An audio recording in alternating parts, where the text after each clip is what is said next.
क्या आपने कभी सोचा है, जब सूर फूंका जाएगा और पूरी दुनिया हिलकर रह जाएगी तो हमारी हालत क्या होगी? क्या आपने ये सवाल किया कि उस दिन जब सब इंसान मैदान हशर में इकट्ठे होंगे तो हमारा अंजाम कहाँ होगा? क्या हम जन्नतियों में होंगे या खुदा ना खास्ता जहन्नमियों में? और सबसे बढ़कर, क्या आप जानते हैं कि हमारे प्यारे नबी अपनी उम्मत को जहन्नम से भी निकालेंगे, यहाँ तक कि वो आखिरी गुनाहगार भी बख्शवा देंगे जो ईमान के साथ दुनिया से रुखसत हुआ होगा। ये एक ऐसा राज्य है जिसे जानने के बाद आपकी आंखें नम हो जाएंगी और दिल अल्लाह और उसके रसूल की मोहब्बत से भर जाएगा। आइए इस मुकम्मल वीडियो में हम क़यामत के दिन का पूरा मंजर देखते हैं, सूर फूंकने से लेकर हिसाब किताब तक, जन्नत व जहन्नम के फैसलों से लेकर नबी रहमत की शफाअत तक, और आखिरकार उस मकाम तक जहां आप अपनी उम्मत के सबसे गुनाहगार फर्द को भी जहन्नम से निकालेंगे। अल्लाह ताला ने दुनिया को इम्तिहान की जगह बनाया है, लेकिन क़यामत का दिन वो दिन होगा जब हर चीज़ का पर्दा उठ जाएगा। ये वो दिन होगा जब इंसान अपनी असल हकीकत को देखेगा और कोई भी अपनी ताकत, दौलत या रिश्तादारी के सहारे नहीं बच सकेगा। कुरान बार बार हमें मुतनब्बह करता है कि वो दिन निहायत हौलनाक होगा, लेकिन इसके साथ ये भी खुशखबरी देता है कि ईमान वालों के लिए अल्लाह की रहमत सबसे बड़ी पनाह होगी। जरा तसव्वुर करें, जमीन व आसमान हजारों साल से कायम है, लेकिन एक दिन ऐसा आएगा जब अल्लाह के हुक्म से इज़राफील अलैहिस्सलाम सूर फूंकेंगे। जैसे ही सूर की आवाज गूंजेगी, ये दुनिया अपनी बुनियादों समेत लरज उठेगी, पहाड़ रेजा रेजा हो जाएंगे, समुंदर आग बन जाएंगे और जमीन अपने सारे बोझ बाहर निकाल देगी। इंसान भागेगा, लेकिन कोई पनाहगाह नहीं मिलेगी। वो लम्हा इतना खौफनाक होगा कि कुरान कहता है, तुम उस दिन देखोगे कि हर दूध पिलाने वाली अपने दूध पीते बच्चे को भूल जाएगी और हर हामिला औरत का हामिल गिर जाएगा और लोग मदहोश नजर आएंगे।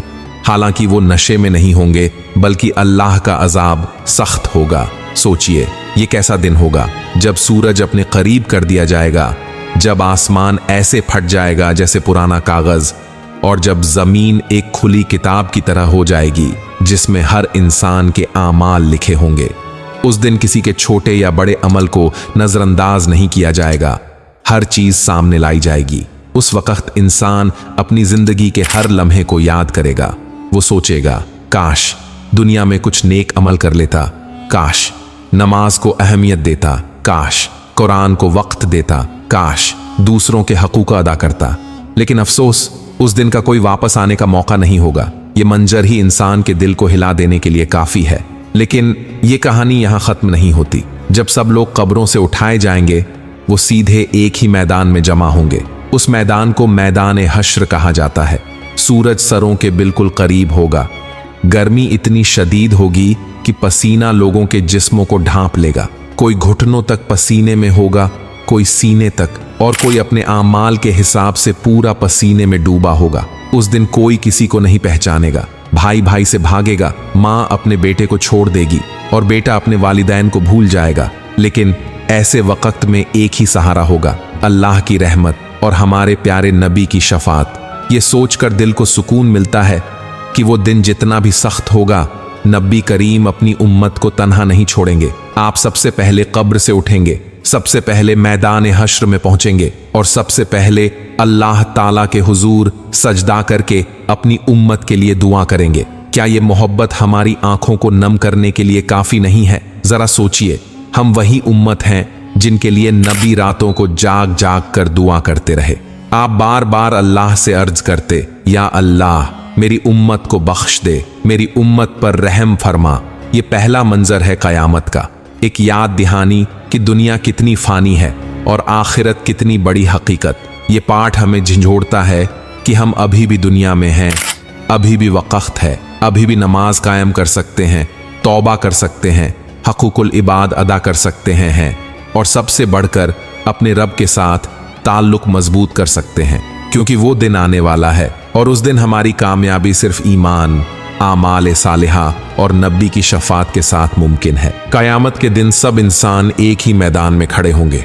वो दिन ऐसा होगा कि ज़मीन बिल्कुल हमवार कर दी जाएगी, कोई ऊंचाई या नशेब बाकी नहीं रहेगा। लोग एक ही जगह जमा होंगे, उनकी तादाद बेहिसाब होगी, लेकिन हर शख्स अपनी फिक्र में घूम होगा। उस वक्त एक ही बात सबके जहन में होगी, मेरा अंजाम क्या होगा। अल्लाह ताला अपने फरिश्तों को हुक्म देगा कि हर इंसान के आमाल नामे सामने लाए जाए। किसी को दाहिने हाथ में किताब मिलेगी और ये जन्नत की खुशखबरी होगी, और किसी को बाएं हाथ में दी जाएगी जो जहन्नम का ऐलान होगा। जरा सोचिए, वो शख्स जिसे दाहिने हाथ में आमाल नामा दिया जाएगा खुशी के मारे चीख कर कहेगा, आओ मेरा नाम है आमाल देखो, मैं कामयाब हो गया। लेकिन दूसरी तरफ वो शख्स होगा जो बाएं हाथ में अपनी किताब पाएगा। वो कहेगा, काश मुझे ये किताब न दी जाती, काश मैं जानता ही ना कि मेरा हिसाब क्या है। यही वो वक्त है जब हर छोटा बड़ा अमल इंसान के सामने आ जाएगा, कोई बहाना काम नहीं आएगा। वालिदैन अपने बच्चों के लिए कुछ नहीं कर सकेंगे, न बच्चे अपने वालिदैन के लिए। हर शख्स अपनी फिक्र में होगा। उस दिन दौलत, शोहरत या ताकत सब बेकार हो जाएगी। सिर्फ नेक आमाल और अल्लाह की रहमत इंसान को बचा सकेंगी। फिर पुल सिरात का मरहला होगा। पुल सिरात जहन्नम पर एक बारीक रास्ता होगा जो तलवार से ज्यादा तेज और बाल से ज्यादा बारीक होगा। हर शख्स को अपने आमाल के मुताबिक उस पुल को पार करना होगा। कोई बिजली की रफ्तार से गुजर जाएगा, कोई हवा की तरह, कोई दौड़ते हुए, कोई घिसटते घिसटते, और कोई अपने गुनाहों की वजह से नीचे जहन्नम में गिर जाएगा। उस लम्हे की सख्ती का तसव्वुर भी इंसान के रोंगटे खड़े करने के लिए काफी है। लेकिन इन सब सख्त मनाजिर के बाद एक मंजर ऐसा भी होगा जो दिल को सुकून देगा। वो है हौज ए कौसर। ये वो नहर है जो अल्लाह ताला ने अपने नबी को अता फरमाई है। इसका पानी दूध से ज्यादा सफेद, शहद से ज्यादा मीठा और मुश्क से ज्यादा खुशबूदार होगा। इसके बर्तन सितारों की तादाद से भी ज्यादा होंगे। हर वो शख्स जो ईमान के साथ दुनिया से गया होगा उसे इस हौज से पानी पिलाया जाएगा, और ये पानी ऐसा होगा कि जिसने एक बार पी लिया वो कभी प्यासा ना होगा। मैदान ए हश्र की शिद्दत, सूरज की गर्मी और प्यास की तपिश के बाद ये घूंट मोमिन के लिए सबसे बड़ी राहत होगा। लेकिन एक सख्त लम्हा भी आएगा जब कुछ लोग वहां पहुंचेंगे, लेकिन फरिश्ते उन्हें रोक देंगे। रसूलुल्लाह हैरत से पूछेंगे, ये मेरी उम्मत के लोग हैं, इन्हें क्यों रोका जा रहा है? फरिश्ते अर्ज करेंगे, या रसूलुल्लाह, ये वो लोग हैं जिन्होंने आपके बाद दीन में तब्दीली की या उसे छोड़ दिया। ये मंजर हमें झंझोड़ देता है। क्या हम कहीं उन लोगों में न शामिल हो जाए जो दीन को भूलकर दुनिया के पीछे लग गए? क्या हम कहीं अपने नबी सल्लल्लाहु अलैहि वसल्लम के हौज से दूर न कर दिए जाएं? ये सोच ही ईमान को ताज़ा कर देती है कि हमें अपनी जिंदगी को किस कदर दुरुस्त करने की जरूरत है। ये सब मनाजिर हमें एक बात याद दिलाते हैं, कयामत का दिन महज कहानी नहीं बल्कि एक हकीकत है। वो दिन जरूर आएगा, लेकिन खुशखबरी ये है कि अल्लाह ताला की रहमत बहुत वसीया है और नबी करीम अपनी उम्मत के लिए सबसे बढ़कर शफिया हैं। आप बार बार अल्लाह के हुजूर सजदा करेंगे और अपनी उम्मत के लिए माफ़ी मांगेंगे। ये दूसरा मरहला हमें ये पैगाम देता है कि अगर आज हम अपनी ज़िंदगी को अल्लाह और उसके रसूल की इताअत में गुजारें तो क़यामत के दिन ये सब सख्तियाँ हमारे लिए आसान हो जाएंगी। आमाल नेक होंगे तो किताब दाहिने हाथ में मिलेगी, पुल सिरात आसान हो जाएगा और हम हौज़ कौसर से पानी पीने वालों में शामिल हो जाएंगे। जब हिसाब किताब मुकम्मल हो जाएगा तो अल्लाह ताला के हुक्म से फैसला सुनाया जाएगा। कुछ चेहरे रोशन होंगे और खुशी से दमक रहे होंगे। उन्हें कहा जाएगा, दाखिल हो जाओ जन्नत में जिसके नीचे नहरें बहती हैं, तुम हमेशा के लिए इसमें रहोगे। वो जन्नत की नेमतों में दाखिल होंगे जहां न कोई गम होगा, न दर्द, न बीमारी होगी, न मौत। वहां की हवा खुशबू से भरी होगी, वहां की मिट्टी मशक से ज्यादा खुशबूदार होगी और वहां न खत्म होने वाली राहत होगी। लेकिन दूसरी तरफ कुछ चेहरे स्याह होंगे और फरिश्ते उन्हें पकड़कर जहन्नम की तरफ ले जाएंगे। जहन्नम का अजाब सख्त और न खत्म होने वाला होगा। आग की लपटें, जंजीरें और बेइंतहा प्यास, ये वो अंजाम होगा उन लोगों का जिन्होंने अल्लाह को भुला दिया, नमाज छोड़ दी, गुनाहों में डूबे रहे और तौबा न की। लेकिन यहाँ एक अजीम मंजर पेश आएगा। ये वो लम्हा होगा जिसे सुनकर हर मोमिन का दिल खुशी और उम्मीद से भर जाएगा। वो मंजर है रसूल अल्लाह की शफाअत। आप बार बार अल्लाह के हुजूर झुकेंगे और कहेंगे, या अल्लाह मेरी उम्मत, और अल्लाह ताला रहमत फरमाएगा। पहले कुछ गुनाहगार मोमिन जहन्नम से निकाले जाएंगे, फिर नबी करीम दोबारा सजदा करेंगे, दुआ करेंगे और मजीद लोगों को जहन्नम से निकाला जाएगा। ये सिलसिला चलता रहेगा यहां तक कि वो लोग भी जो सबसे आखिरी दर्जे के गुनाहगार होंगे लेकिन दिल में ईमान का चराग टिमटिमा रहा होगा, वो भी जहन्नम से निकाल लिए जाएंगे। हदीस मुबारका में आता है कि नबी करीम अपनी उम्मत के लिए इतनी शफात करेंगे कि अल्लाह की रहमत जहन्नम के सबसे आखिरी हिस्से तक पहुंच जाएगी और वो आखिरी गुनाहगार मोमिन भी निकाला जाएगा जो लाखों साल जहन्नम में रहा होगा, लेकिन ईमान की वजह से आखिरकार अल्लाह की रहमत और नबी की शफात से जन्नत में दाखिल होगा। जरा सोचिए, ये कैसी मोहब्बत है नबी की अपनी उम्मत से। दुनिया में आपने हमारे लिए रोते हुए दुआएं की, रातों को जाग जाग कर अल्लाह से उम्मत की मगफिरत मांगी और क़यामत के दिन भी अपनी उम्मत को जहन्नम की आग से निकालने के लिए बार बार दुआ करेंगे। क्या ये हम पर लाजिम नहीं कि हम भी अपनी जिंदगी नबी की तालीमात के मुताबिक गुजारें?